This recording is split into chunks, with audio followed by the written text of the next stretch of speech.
Hello people! It's Roaming Fruits, and we are in Ghana for this episode.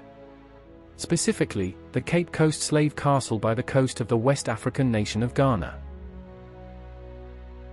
Today, we will be diving into a brief history of the transatlantic slave trade, majority of which started off here at the coast of Ghana.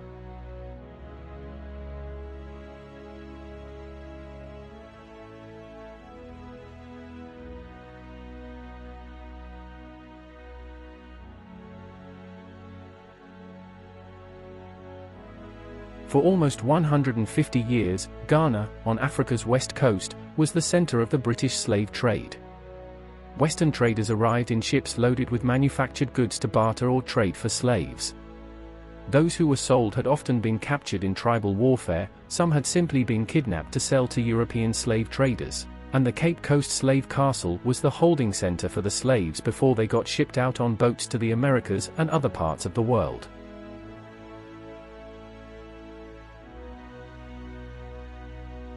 Cape Coast Castle is one of about 40 slave castles, or large commercial forts, built on the Gold Coast of West Africa, now Ghana, by European traders.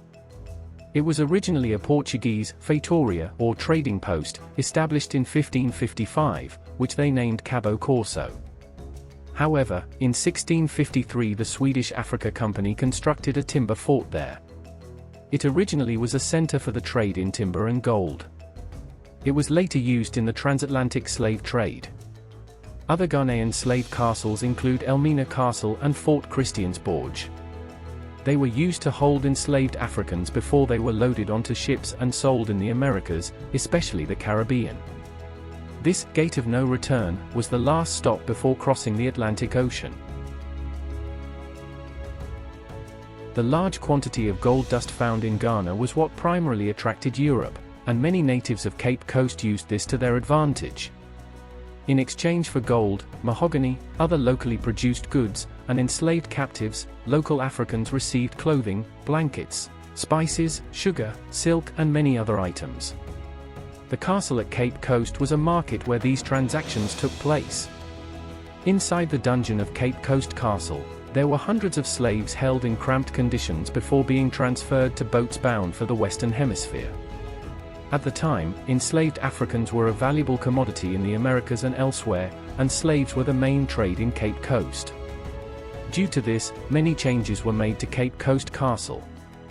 One of the alterations was the addition of large underground dungeons that could hold as many as 1,000 slaves awaiting export. Many European nations flocked to Cape Coast in order to get a foothold in the slave trade. The business was very competitive, which led to conflict, and for this reason, the castle at Cape Coast changed hands many times during the course of its commercial history. The underground dungeon at the castle was a space of terror, death, and darkness. This stood in direct juxtaposition to the European living quarters and commanding heights of the administrative quarters above, who lived relatively luxuriously. The basement of this imposing fortress was often the last memory slaves had of their homeland before being shipped off across the Atlantic, as this signified the beginning of their journey.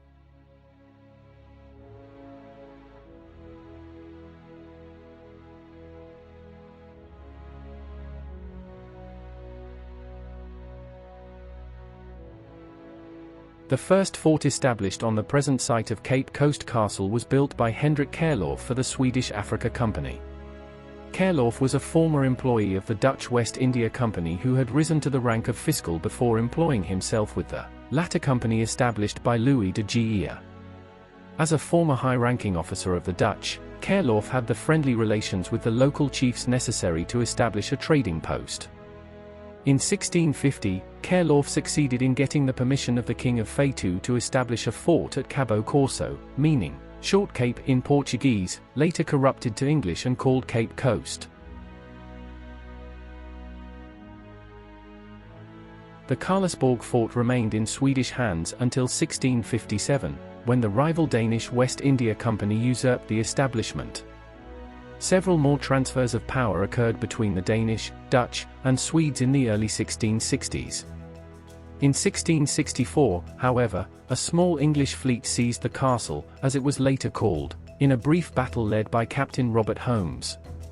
the British would remain in control of Cape Coast Castle until 1957.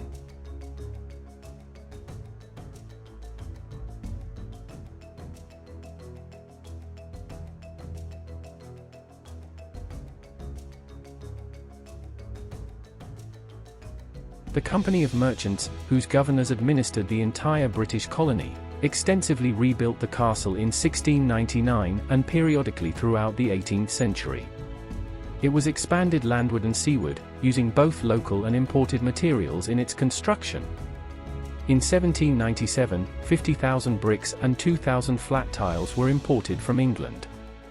The expansion of the castle was necessitated by the growth of the slave trade, which, between 1700 and 1807, constituted 90% of business on the Gold Coast. Throughout the 18th century, the castle served as a grand emporium of the British slave trade. Thousands of enslaved Africans, sometimes from hundreds of miles away, were brought to Cape Coast Castle to be sold to British slave ships.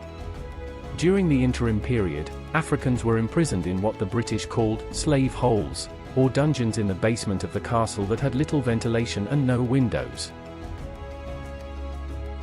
When the British abolished the transatlantic slave trade in 1807, 90% of the British commerce on the Gold Coast was rendered illegal.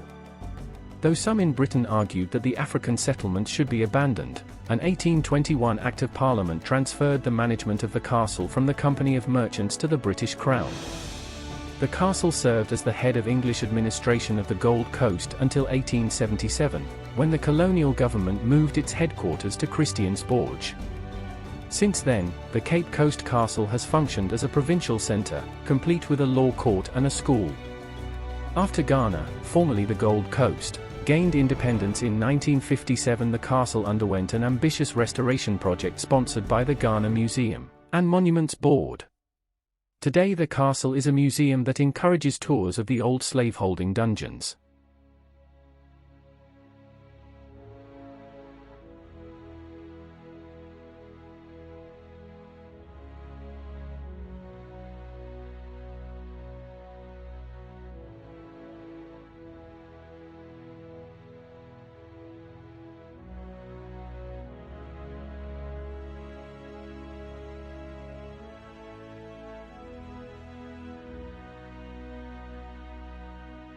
Thanks for coming with us on this tour of the Cape Coast Castle in Ghana.